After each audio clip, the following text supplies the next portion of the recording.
Let me introduce myself. I'm Monte Vandeveer, and here we go. Yeah, I'm Monte Vandeveer. I guess I can still call myself the new extension economist out in Garden City. I started as the Southwest area office last February, so it's a long drive from Garden City. But it's nice to be with you today, and we're going to talk about family living expenses here as our last segment. You know, sometimes we're in the mindset of when things are tight, well, one of the things we really have to cut is on the family living side, and sometimes there's some obvious choices there, and sometimes that may be a lot harder thing to do than what we think. And so we're going to walk through some data we have from the Kansas Farm Management Association and look at maybe the question how far we can tighten our belts. So first of all, we're going to look at this KFMA data on how farm income and living expenses have gone up and down over the last several years, and then maybe break it down on the living expense side, look at the different categories and see maybe are there some opportunities there to try to squeeze some savings out there or not. And at the end, we've got a few simple tools. If this is something you think we need to do in your household, then there's some tools you can use that maybe help you through that process. So mentioned that we're going to use the Kansas Farm Management data. There's about 1,200 households in there. About 400 of them keep detailed records on their family living expenses, and those are the households we're going to look at. So we'll look at both the income side, and we're going to look at 17 different categories of expenses. Okay, that's the way their system's set up. And of course, the numbers I'm going to show you will be an average household, but of course, every household is unique, right? And they have their own special needs and situations. And so just keep that in mind as we go through. Everybody's going to be a little bit different, but we have to start somewhere, so we're going to look at the averages. This chart is just to say the red line, our red line is the 400 households that have the detailed records. The blue line is the overall 1,200 families. I just threw this in to say, yeah, I think these groups are pretty representative. We should be tracking with the average. This is what overall household income looked like since, well, starting in 2004, and then we have the final data for 2015. That's the last complete year that we have in. And so this is what total household income look like over that time period. Now the average over that 12 years or so was about $130,000. That was better than my household income. And I think our maximum year was 2011. We actually peaked for this average family at about $196,000. Now that farm household, or that household income, breaks down into couple different general categories. One is, of course, these are mostly commercial farms that are in the system, so most of their income is on the farm side. They do have some non-farm income, averages about $39,000 across this whole 400 families. Of course, some households, that's going to be the salary working off farm. Others, that's going to be royalties from oil and gas, or other rental income. Could be a whole variety of things, but on average it comes out about $39,000. Now on the farm side, that's the biggest chunk of income. We averaged about $91,000 through that entire period. That sweet year of 2011, it was $164,000. What happened last year? All the way down to just about $12,000 of farm income. Okay, and gosh, when you look at the trend, it's not a real pretty picture there. So anyway, that's the income side of things. When you look at expenses over that same time period, the green is family living and the red is taxes we had to pay. So farm household, the average living expense is about $58,000 over that time period. But look how much it changed. It was at about $42,000 back in the beginning, reached the maximum of about $74,000. So from that lowest to that highest, about 77% increase. Okay, so there's a significant increase there, and so we'll look at later, is there room to maybe squeeze some savings out of that. Now when you compare the money that was coming in to the money that's going out, here's what it looks like. So the red line is our family living plus our taxes that we're spending. We've had several years of some pretty good surplus for our average household, remember. Several good years of pretty good surplus, but then look at what happened in 2015. We got about a $40,000 deficit. And how are we going to cover that? Well, hopefully we've saved a little bit of money from the fat years to help with the lean years, but we're going to have to take a look at maybe we can squeeze some money out of that. So this is just a recap. Our farm households, that farm income is obviously they're the main source of income. And farm income, we've always known it goes up and down. You guys have been in the game long enough, you know that. And we've had several years. The good news, we had several years. It was really some really good years. The bad news is it's gone down for about 4 years in a row. 2016 is probably going to be the 5th year in a row. And the next couple years after that aren't looking real bright, are they? So for most households, non-farm income is not going to be enough to cover that full family living expense. And do many farm households in rural Kansas have a lot of lucrative job opportunities out there to maybe make up the difference? Not many, are there? No. So that's probably not going to be the answer. Off-farm income is probably not going to be the answer for most of the folks out here either. So what are we going to have to do on the spending side? Well, it did run up over 70%, so are there places to cut back? And kind of keep that $40,000 deficit in mind as we look at some of these family living expense categories. How much are we going to be able to squeeze out of the budget that you're going to see? Okay. I think the only consolation of lower farm income is that our income taxes will go down, but we're going to have to see if we can squeeze some money out of the family living side. So here's the family living, and remember we said that average over that time period was about $58,000. It increased 77% from this low to this high. Now I put this number in here to say, well, what about inflation? Well, inflation over that time period went up about 28%. That means if we were buying the same stuff then that we were buying at the beginning, our expenses would have been 28% higher. So during this time, we've spent a little bit more. We've got some more things or maybe some nicer things, and sometimes the price went up too, so more than inflation. That's going to be a problem. So, but that's all to say maybe we have a little bit of room to squeeze.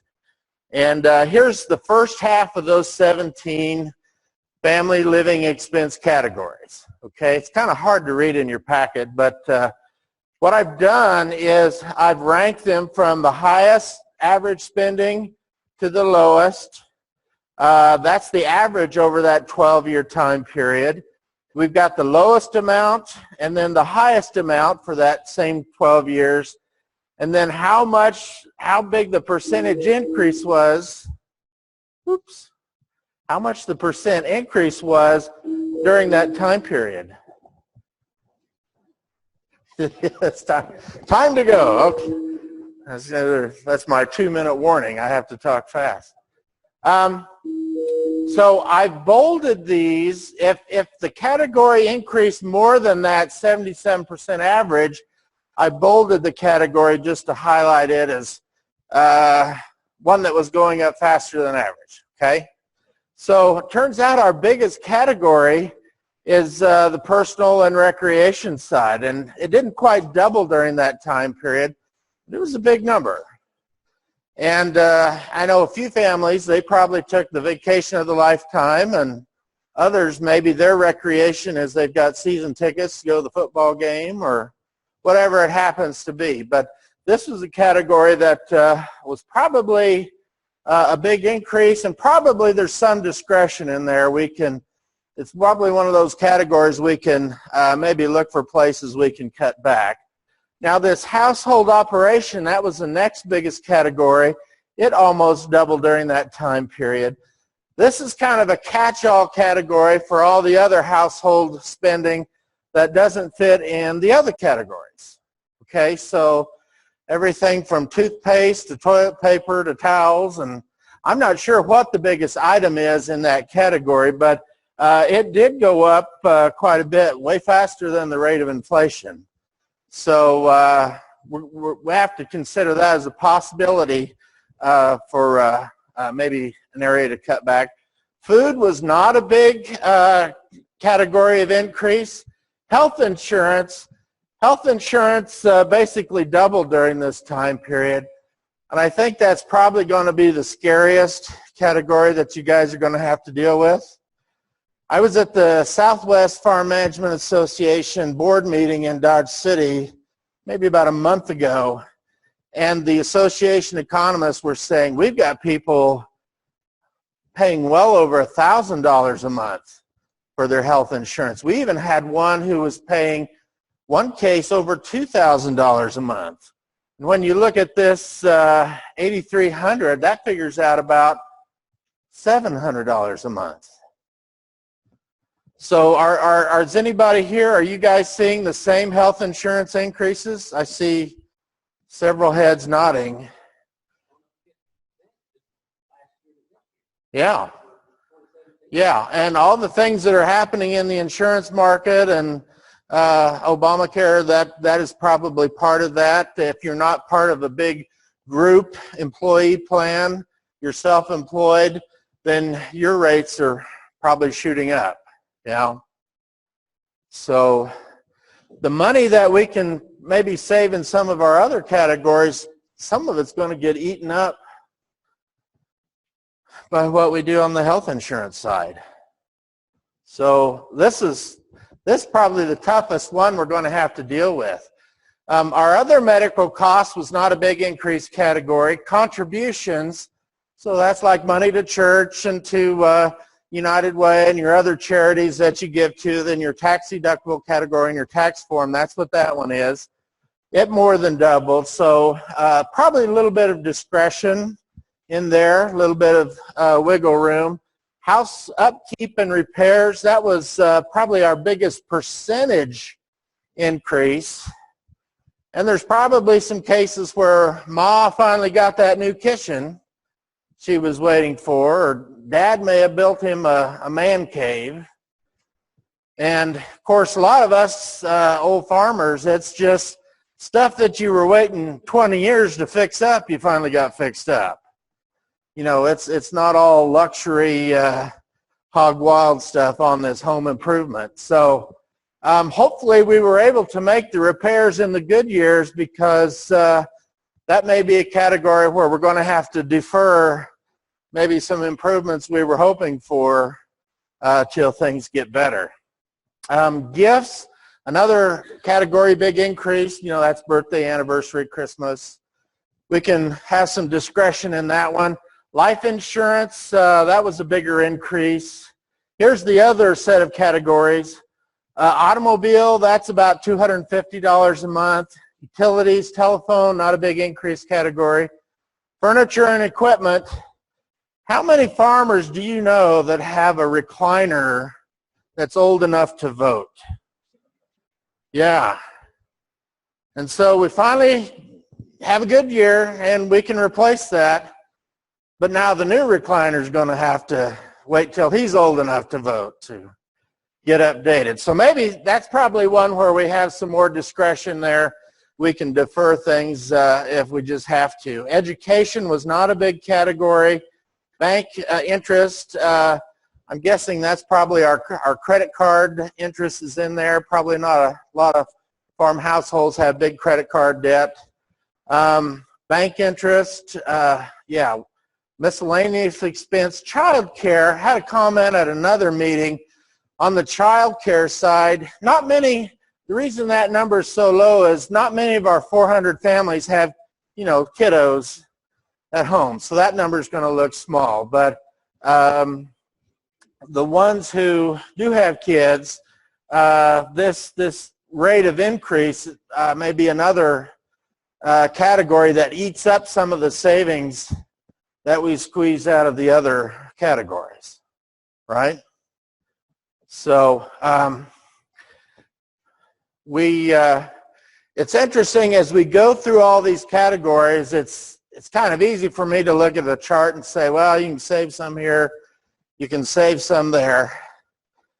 But in a lot of farm households, that's, there's going to be some anxiety and some tension on, we're in a squeeze, and what are we going to do? How are we going to make that work? And, I grew up in a farm household where communication wasn't our strongest suit, and so this is going to be a time of stress for some of our farm families down the road. And I want to underline that statement just by looking at this chart. All the numbers that we looked at were the numbers for this average farm household. When you look at the income distribution across the whole 1,200 families in the system, well, we had, say let's start at this category and go up. We've got about 30% of the farm households that maybe aren't in a big pinch yet. Now, if our farm income was in this range, that's about a quarter of us, and we're starting to get pinched there. But look, we had over 44% of our households who lost money on the farm last year. And this isn't just pinch time. This is, honey, how are we going to make this work? And so hopefully the households, we can sit down and start thinking about how we're going to do this. When I started, I was with K-State Extension in the early 90s, and I would ride with Dwayne Hunt to these FinPAC consulting sessions. And, at least half of the meeting would be more of a how would you say, I won't say a therapy time, but it was a time of helping families deal with this, all this stress that they're facing, and how are we going to make this work? So when we see the 2016 numbers, we're probably going to get another dose of the same, and it's going to be some tough times out there. So if we are worried about trying to save some money on the household side, what can we do? First thing is try to keep some better records. If you had records like the folks in the system we looked at, you could say, how much am I spending on each category? How much do I think maybe I can save, and where should I try to save it? You're kind of flying blind if you don't have a good sense of where you've been spending your money. I'm kind of a software computer guy. Quicken, if you're into keeping your records that way, that's an inexpensive way. You can set that up pretty quickly, not hard to learn.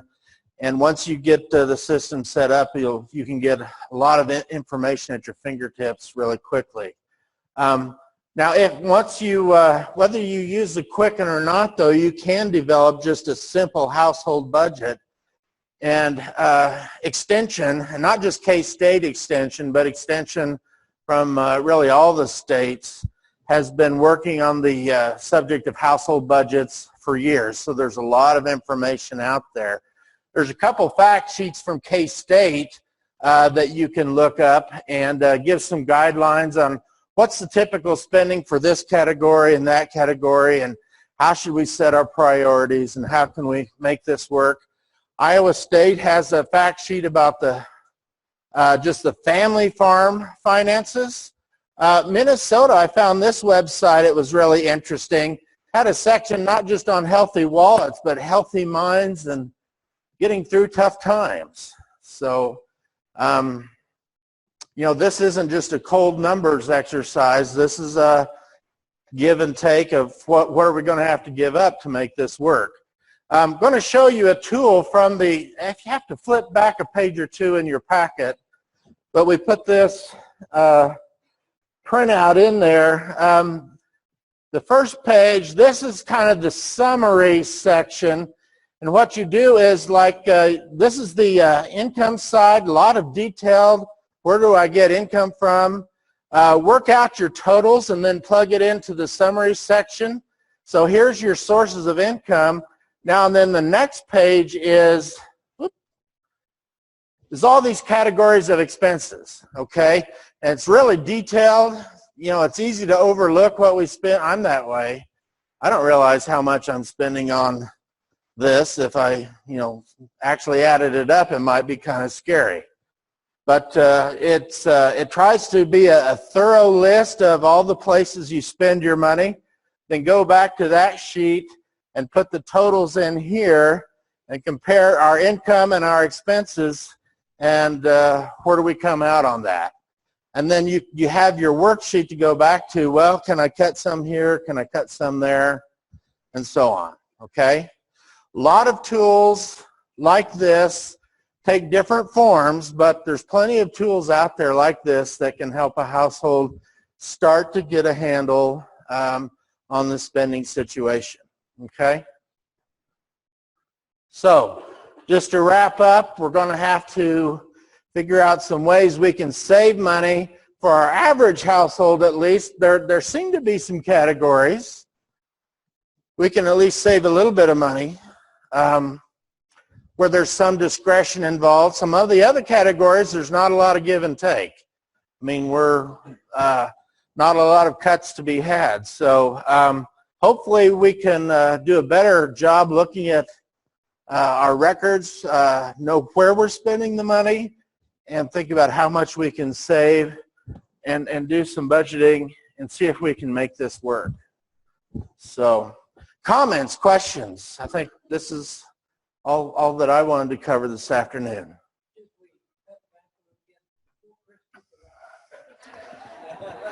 I've already spent I've done my Christmas shopping.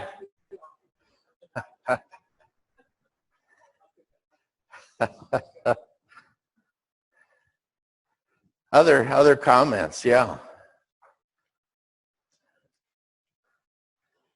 Well, you all get awards for remaining upright and conscious, and check with Robin for your money back.